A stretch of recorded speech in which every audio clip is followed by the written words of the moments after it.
And welcome back to A.R.'s Tales, aka the A.R.T podcast. I am A.R. and today I am joined by Jamari Wright, brilliant multi-genre author of Redeeming the Cat. It is a play on a whole bunch of different topics, the 10 simple ideas of what stories can be. He takes each one of them and makes it into a story and crafts it into one big anthology. And just a little bit that we've talked about it so far has been blowing my mind. I am over the moon to get cracking and dig deeper into it. And without any further ado, Jamari, how are you doing today? I am doing great. It's just a pleasure to be here. Thanks for having me. Now, I want to dive into it right. I almost want like a remix of what we were just talking about, because I definitely feel like the listeners need to hear it. So from the top, what was it that was the idea behind your book? Yeah, so there's this really famous book on writing craft, and it's called Save the Cat. It's mostly for screenwriters, but it's been published for novels. It's been even YA fantasy. And so in this book, it talks about these 10 stories that any story can fit within.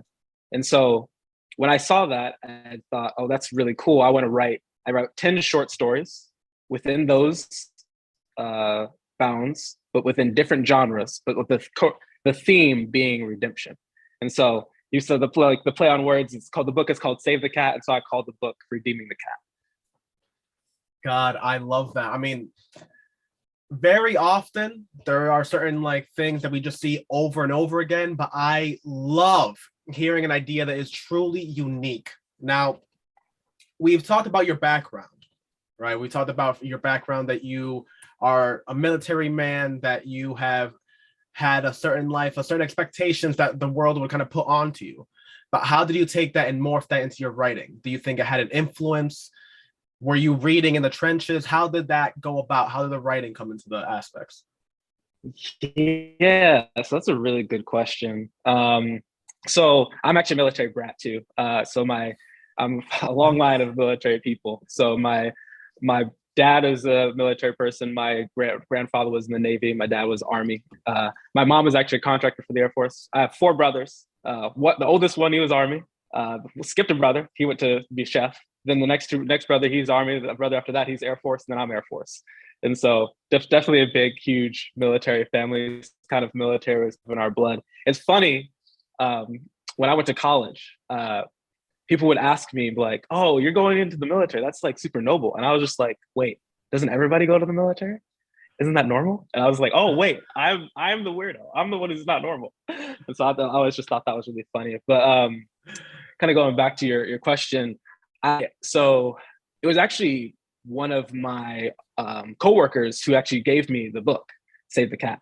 Because just with what you do in the work, you want to be able to tell stories. I have to give briefings. So I'm a captain in the Air Force. I have to give briefings. And a lot of that has to do with, you want to be able to tell the story of what you're saying to your commander in a way that he understands to your audience. And so, so he gave me that book in a way to learn more about story craft and storytelling. I had no idea at the time that would inspire me to write a book.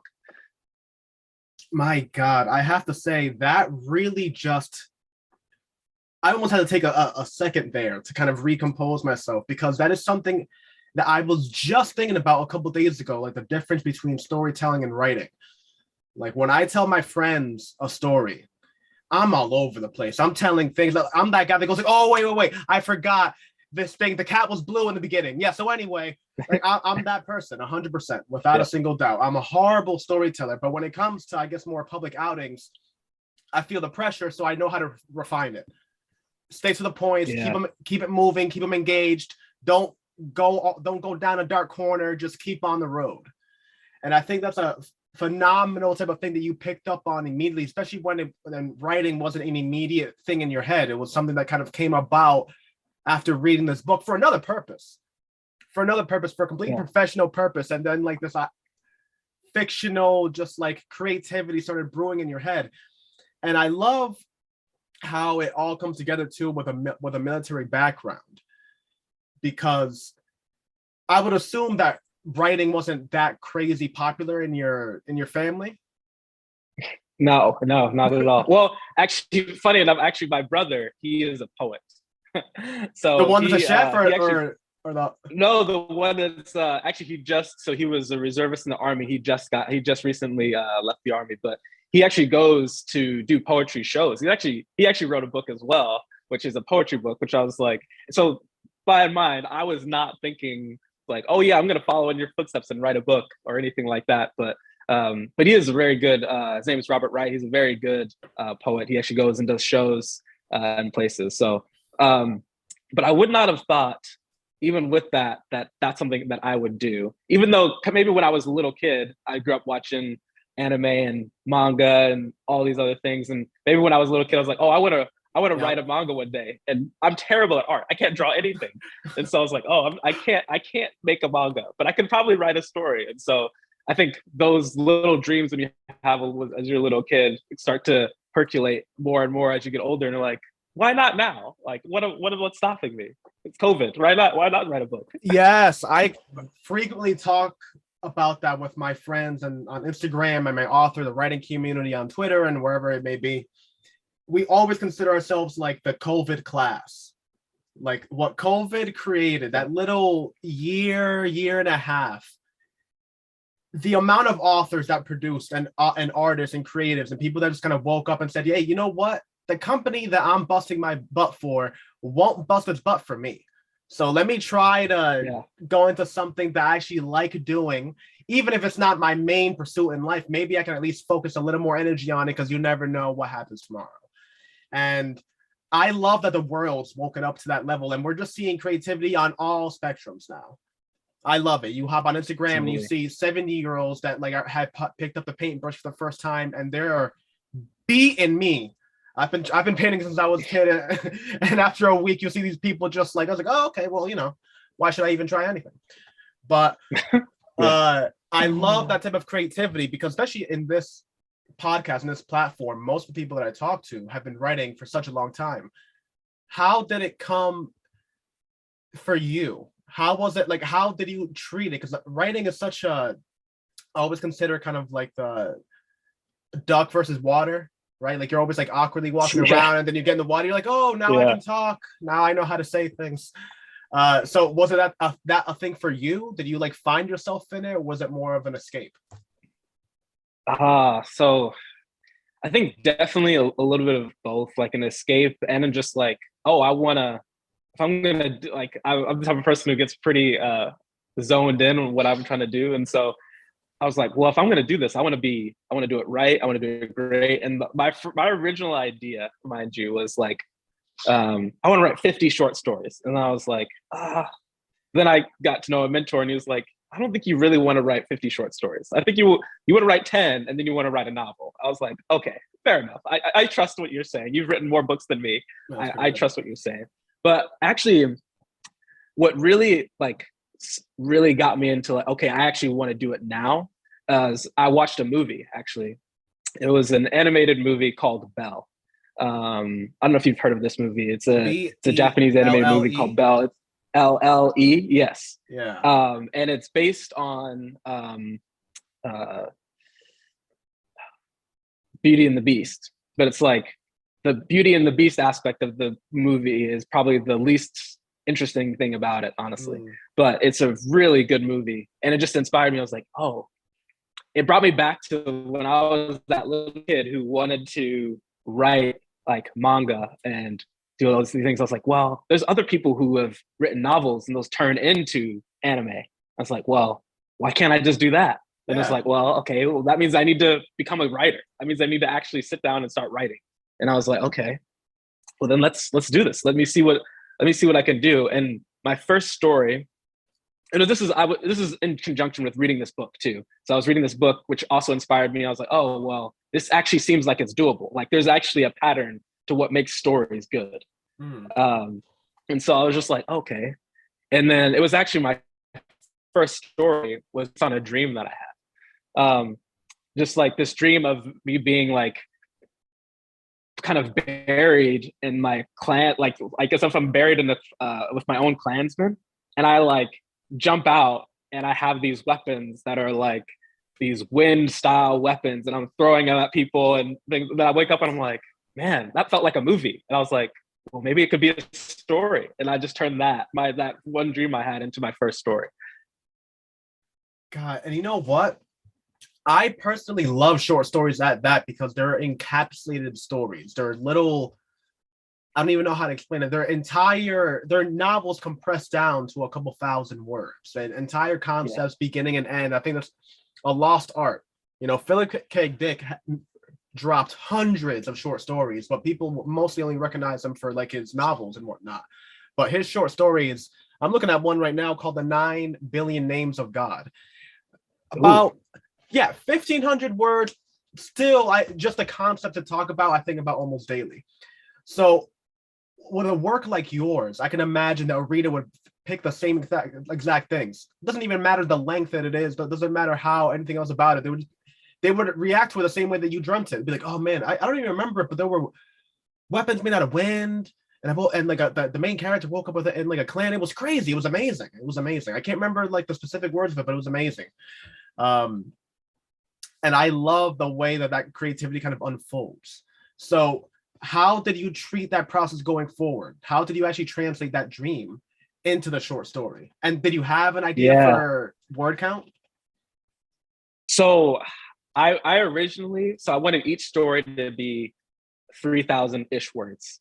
That first story turned into more like 6,000 just because probably I wasn't quite into the crafting and like there was a lot of mistakes in the beginning and I had to revamp a lot of things and it ended up being 6,000 and I was like, I'm happy with that. The next few stories I wanted to keep around that 3,000 kind of range. But when it came to the writing craft, I just started devouring anything I could on YouTube on how to write and like, what does it mean to like have a good plot? What is the structure of a story supposed to look like? And I ended up finding out about the self-publishing school. And so the self-publishing school, they give you tons of resources on how to write and they give you a mentor. And so me and my wife had talked about it and we were like, okay, if you really want to make this your dream, you want to invest in it. And so you're like, all right, then let's do this. We'll do the self-publishing school. And so I started going to the self-publishing school, learning more and more about the writing craft and having this mentor called Rami Vance, who's already a very well published, self-published author in the fiction, urban fantasy genre. And so just being able to talk to him and hear like, I tell him like what my plot is. And he's like, oh, that seems like you're bouncing around in a lot of different places. Short stories are usually in one location, one setting. So you want to go deeper, not wider. And I'm like that little thing that just opens up a whole world of, oh yeah, okay, that makes things a lot more easier, makes things make a lot more sense when I'm writing the story. And then he also taught me about the I don't know what the five milestones, the 5 milestones of a story. So you have your introduction, then you have your first slap, or what other may be called your inciting incident. And then you have your second slap, which goes along with the middle. And then you have your conclusion. And so these 5 milestones really help me, okay, I need to order my stories, even though it's a short story. And short stories, you can move around a lot with short stories. You can play around a lot, but in general, you want to still have that 5 milestone structure because most stories have those, that just like the 3-act structure. It's basically the same thing as the 3-act structure, just written in a little bit of a different way. And so, and these are things that I just had no clue even existed until I started writing. Now, I really liked what you just said, the whole thing that you didn't even know that it existed until you got to writing. Because I feel even if you're not an author in your own right, at least 80%, 90% of the people listening can understand the concept. Because every author, every guest I've ever had on this podcast, over 100, I believe at this point, have all said the same thing. And you never know how deep the well is until you put your feet in, especially when it comes to being an author. And one thing that I love the most about it is that, but it's also the thing that's the most stressful, because it feels like you're in open waters and there's nothing really kind of guiding you and you're just kind of drifting along. But you also love that power that there is nothing holding you, that you can go, literally the ocean is yours. You can just do whatever you want, right? Yeah, and I think the excitement and just like the ideas of wanting to create the stories brought me probably as far as I got to story 4. It was when story 4 hit, and I was just like, I like had this story idea of what I wanted to do. I had like plotted it all out, and I was like, okay, this is what I want to make my story. And I was started writing, and I was just like, I literally have zero clue how to make this story work. And I just sat there, just like feeling all this doubt, like, oh, should I even really be writing? Like, what do I do with this? And for just a month, I was just sitting there in just the darkness of what do I do with this idea? And then my wife said to me one day, she was just like, skip it, do the next story. And I was like, yeah, why didn't I just think of that? Why didn't I just skip it and do the next story? And then I got inspired when I finally got back to that story. I got inspired to write a different story. Me and my wife took a trip to Israel, actually. And we got really inspired by this man who was a farmer. And just like he was a Palestinian, and just the hardships he went through to try to keep his farm where it was at just inspired me to kind of write a story based on that. Just this government, this shadow who's trying to take charge of your land, and you can't really do anything about it. Like you have the deed to the land, but they're saying that's not good enough. What do you do? And you have people coming down to chop down your trees who leave up notices saying, we're going to take your land if you don't respond in 30 days. Like, what do you do with that? And so that inspired me. I was like, oh man, I really want to write a story about that fear. That was like my monster in the house, that story, that idea. Monster in the House is kind of this Jurassic Park type story where you have this one setting, one location, then you have this monster and you have a sin. And so those are the 3 elements of a monster house. You have a sin, one location, and you have a monster. And so I wanted to take this idea of this monster being the shadow that's taking over your land. And then just this farm where you can't leave, because if you leave your farm, you're leaving everything you've ever known, your family's history, your family's legacy. You can't leave. And so you're just trapped. And so what are you going to do? And so that kind of idea just inspired me to get back to that story, which I had completely fallen off of and went into this depressed state. But because of just the simple words of my wife saying, hey, just skip it, go to the next one, and finally being inspired again, it just allowed me to keep going and keep going to the finish. God, this is why I love connecting with other authors so much. That feeling you described, I'm actually the opposite. When I'm in like a good groove and I'm writing a lot, that is actually one of the most stressful things for me, because it feels like there's like a ball that's rolling and at any point it can hit something, and that gives me anxiety. But when I hit that thing of like not knowing what to do, that's actually my favorite part of writing, because I have an engineering background. I love math. When that problem to me is like a math problem that you can't understand. And like you just keep on thinking about it and thinking about it until you crack it. And there's like that Eureka moment of like, oh, I got it. The side character will be the one that kills them. And then this way, none of the plots that I put on in chapter 3 gets ruined. Boom, you high five yourself. You know, like you put some fireworks in the air, like you won. That to me, that is one of the most beneficial parts of being an author, is that you're creating a world and then you hit that immediate immense pressure, like, oh my God, I messed up. And you have like 12 voices just like laying on top of you the moment you do it, like, oh, well, good job. You did it. Look at that. Ha ha. And it just keeps on getting worse and worse and worse. And then you finally crack and it's like, ah, boom, victory. So going on with that, what do you think was your most Eureka, your most victorious moment in this writing process? My most Eureka moment. I think that one was definitely a big one. I think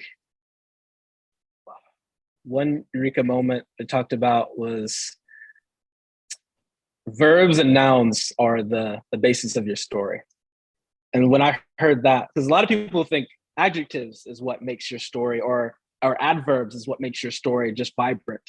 But it's like, no, just put a better verb in there and you got a better story. And I was just like, because I always thought I had to use these flowery like adjectives and adverbs, and but then when I was reading, I was just like, right? Yeah, and all these succulent other strawberry. Like, all right. Yeah, but then the book that really showed me that too was I was reading Fight Club, and Fight Club is just very punchy Yeah. super punchy with the way he writes things. I'm just like, he uses barely any adverbs or anything in those at all. And I was just like, well, why do I? Like, if I'm going to learn from the people who have gone before me, why would I do that? If he's clearly shown that this is the better way to write. So I'm just going to find the better verbs and better nouns and I'll go that way. My God, that's really pinpoint and like advice. That's one of those things that you have to really be at it for a while to understand that. The moment you said that, I had an epiphany that my editor actually told, and that was the very first time that I realized that an editor was worth their money. Because the line was something along the lines of like, oh, they were standing around not knowing what to do. It was like a whole like, 2-line, 3-line thing describing what was happening. And she replaced it with the word loiter. And I was like, yeah, that's way better. Way better. But I mean way better. Like I was over here wasting time, my time, the reader's time, when that one thing encapsulated absolutely everything there was. And I think that was actually a big thing that at first my book was 150,000 and I trimmed it down to 70,000 from that exact logic of like, we can just, we're not reading poetry. Not that poetry isn't awesome, but like poetry is poetry and novels are novels. And for the most part, it's what we were talking about in the beginning, right? It's when you're just saying a story to a simple friend, you got to keep the ball moving. You can't just go down like a nice corridor because the flowers were really nice that day. We're talking about what happened at the bar, not how the flowers were on the way there. So keep the story moving. You know what I mean? Yeah. So, and especially because your editors, they get paid by the word, so you want to make sure. And especially with I realized maybe it was really helpful for me too to have that 3,000 word cap, even though it was really hard to like try to fit this story within those 3,000 words. But your editor is getting paid on all those each word. You want to make sure that they're making their salt if you're making them read all these words. Yeah. Well, one thing that I have to ask is you go through the immense work, especially when you had no prior knowledge or experience doing it. You have this incredible burst of creativity, of imagination, of motivation to do this. You do it, you accomplish it. How do you feel about writing now? Do you still feel the same level of wonderment, or is it a little bit more of like, oh, well, we tried it. I think we'll go on to the next move. I'm more excited than ever. Hell like, yeah. I'm just like, yeah. As soon as I was like, okay, what's the next book? All right, what am I doing next? And it's like, yeah, just the love and passion now I have for writing. I'm just like, man, I will do this for the rest of my life because it's just so much fun. Honestly, yeah, it's just so much fun to be able to like kind of create your own world and and really like I still want to create those anime movies. So I was just like, all right, like, well, this is a great place to go, a great place to start. I kind of have an idea of what my next book will be, and it's actually going to be a series of books going kind of into that like kind of Japanese light novel kind of area, especially because I speak Japanese, and so it's so it's like it helps to like know that culture and like so it really helps to want to write in that kind of genre as well. And right now in my head, I just kind of have this idea about these kind of gates where it's an adventure world where you go through this gate and it introduces kind of like a multiverse. It introduces you to this other world, but it's kind of like this mythical world where you can see all of those myths and legends that you'd see, turn those into real life as if those were just gates like into our own world. And but each like entering these gates is forbidden. And the main character, his family gets in trouble because they go entering this gates and he ends up being carted off to adoption. But he has this book that tells him about these gates. And that's how he starts on this adventure. And the power that he has is the ability to save his point, kind of like a game, kind of like with an RPG. He gets to, if he dies, he gets to save his point and go back to the point where he was at again. And so kind of the idea just came into my head was like, oh, the adventure is the quick saver's guide to adventure. And so damn, that's good. Damn, that's good. Damn, that's really good, honestly. Wow. All right, yeah, because I'm a huge fan of Hitchhiker's Guide to the Galaxy. So anything even semi along that name scheme, I mean, if I saw that at a library, that's picking up with how to. I'm not even looking at the cover. I'm not even looking at anything else. Like, oh yeah, okay, cool, boom, cart. Wow, that's really good. Especially the whole lit RPG genre is like getting significantly bigger and bigger, and little things like that are always phenomenal. I love adding different genres into something and kind of just like making it this huge like casserole of like creativity. Yeah, My it is. book, It's especially. I was gonna go. I was just gonna say, especially because it's hard for me to write in one genre or one thing. So I'm just like, oh, if I do this, I can add a little bit of everything in there if I want to, you know. But go ahead. Sorry. no, don't apologize at all I was gonna say is that I wrote a sci-fi fantasy, and one of the main villains, the main like monster in the book, is directly inspired by Boo from Dragon Ball Z. Oh yeah. Okay. Yeah, Yeah. just like the way that the things that you can draw inspiration from are endless. And I remember, especially the things that almost kind of like a nod to your book, to your following book, to the next idea, to the Quick Saver's Guide. It's like as you're watching TV as a kid, there's things that you're mentally recording, but you don't even know why yet. Understand what I'm saying? Like you're watching it. It's like the same thing with the anime. So you're watching it, and like your brain is doing some serious subconscious recording there, and it's like, yeah, this is important right here. By the time you're just enjoying it, and it doesn't realize, like you don't realize later until what all those like data is, until you're trying to compile something together. Like I'm sure all the anime ideas that you watch from a kid kind of like came out of nowhere when like you started doing like the writing ideas. So out of all that immense creativity, what is something that you really want to make your own version of?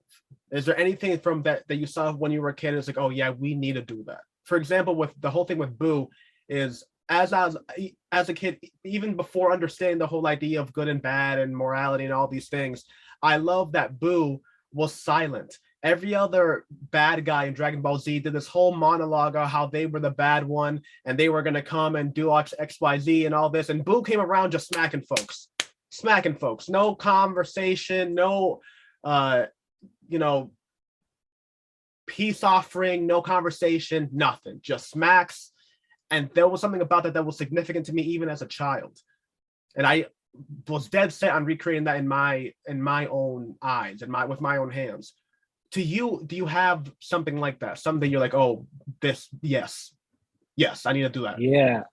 Yeah, absolutely. I think for me, it's so I to this day read it, and I've been reading it probably since I was, I don't know, 9 or 10 years old. It's called One Piece. Cool. I mean, yeah, One Piece, and just the way Oda writes and illustrates freedom is just what I want to emulate in my writing. Just the ideas that he's all like, and Luffy, his main character, is just the embodiment of freedom. And in everywhere he goes, he's liberating like these people. He liberates all of his crew. He liberates every like town he goes to, and eventually, I'm assuming he's going to liberate the entire world. And so, just this light going to darkness through freedom, and just this, I've never seen a more beautiful picture of what freedom looks like in a story. Damn. That's, again, I love it when movies do this, and honestly, this episode is doing the same, where the beginning is very similar to the end. We started talking about the whole thing of like storytelling and how everything goes, and I think the most effective storytelling is when they put a message, but it's not ham-fisted in your face. It's very subtle, and you just kind of derive it on your own. One Piece is a very animated, and not just because it's animated, but the characters are very animated. Yeah. If you know, you know. And the fact that you can see that ridiculousness, that like just fantastical, like, wow, this is amazing, and still kind of like derive your own allegorical meaning from it. To me, that in its essence is what good writing is. And I think you being able to pick up on that and wanting to emulate your own means that you are very much on the track to doing exactly that. And I am just so happy to be able to like hear this in the beginning stages just so we can compare in like 2 years and have another talk and be like, oh yeah, I'm on the third book now, bestseller. What can you do? What can you do? My hands are tied, The ideas just come to me, Yeah. So yeah. I have absolutely had a blast on this conversation. We're approaching the end now, unfortunately. It has been such a phenomenal conversation. We can have so many more, honestly. Definitely need to get you back for later recordings, later episodes. But for anyone listening, Redeeming the Cat is out now, Amazon. All the information will be in the bio and the description and the comments and the captions and the banners. You know how the internet works. The links will be there. You follow them and you make sure to support Jamari. I just hit my own mic there because that is how we keep it real around here. Okay. But in all honesty, well worth it. This conversation has truly just as a reader, as a fan, I'm ready to go. I'm ready to go. I'm all about Jamari right now. And if you're not, you need to be. So before we sign off, is there anything that you want to say before we go? Any shout outs, anything? Well, one, I'm just really just happy to be on the call. I really appreciate the invite. It just seems very surreal to me that I'm on this call right now. It feels very surreal. Definitely want to shout out my wife, Victoria Suarez, right? She has kept me going through this whole entire process, and I would definitely not have been able to finish this book without her. And then one more, I want to shout out my best friend, Andre Arnett, who's also a writer. It's so funny because we've been best friends for the longest time, and I was not writing, and he's been writing forever. And so he is my number one person who will always get to read my stuff first, and I appreciate every single little edit he gives me. It's beautiful. So I just want to reach out. I just want to thank those two people and just thank you for having me on this podcast. It's been a blast. I love talking about writing. I love hitting it up with other writers. So it's just been a blast. And I'm just excited to keep going on this journey. Definitely. Honestly, one of the things that I love the most about this industry, that it's not like the rap or music career. There's no beef. We're all supporting each other. It's just like a genuine thing of like, oh, what's your story about? And even if your story is similar to another person, it's not even a jealousy thing. It's more like, oh, how though? What do you do with this character? Oh, how do you treat this trope? How did you get over this hurdle when you get to the middle and you don't know what to do with your B plot or your C plot? Yeah, it's endless. It's truly a craft that no one has mastered in all of history. But we're all just trying to get to that illusion of perfection that no one will ever reach, but we're all just going there and trying harder and using each other, and not using each other, but learning from one another and going building further, off one another, building one off one another, and taking ideas. And I love it. It's one of the most fruitful things ever. You said something earlier that I really loved. It was the whole idea that you don't even understand until you get here. I would say that writing, the feeling of writing prior to actually writing, is almost like being in high school and hearing a love song without being in love yet. And then you do fall in love, and then you hear a love song and you're like, oh, this makes sense. That's exactly how writing is. It's exactly how writing is. You have no idea, then you start writing and you're like, okay, now I understand why there's like 400 writing podcasts. Now I understand why there's 1,000 different authors and a million different books, because this is awesome. Even if you're writing about the same things, it's phenomenal. And I truly want to thank you again for coming on. It was truly such a phenomenal conversation, and thank you for opening up about the book and your past and everything. Phenomenal. Definitely need to have you back as a returning guest. Jamari Wright will be at shelves near you, I promise you. Barnes & Noble, Indigo if you're in Canada, wherever it may be, Amazon, without a doubt. Keep your eye out. Redeeming the Cat, out now, and you already know what's coming soon. That story is craziness. Wait until it comes out, and we definitely will have him back on when it does, to promote about it, to talk about it, and to make sure that y'all listeners pick it up. So without any further ado, this is the end of the podcast, AR's Tales, aka the A.R.T podcast. I've been AR. This has been the phenomenal Jamari. We will be back next week with another author, another creative, and we're going to be talking about what we love doing the most. Until then, peace out.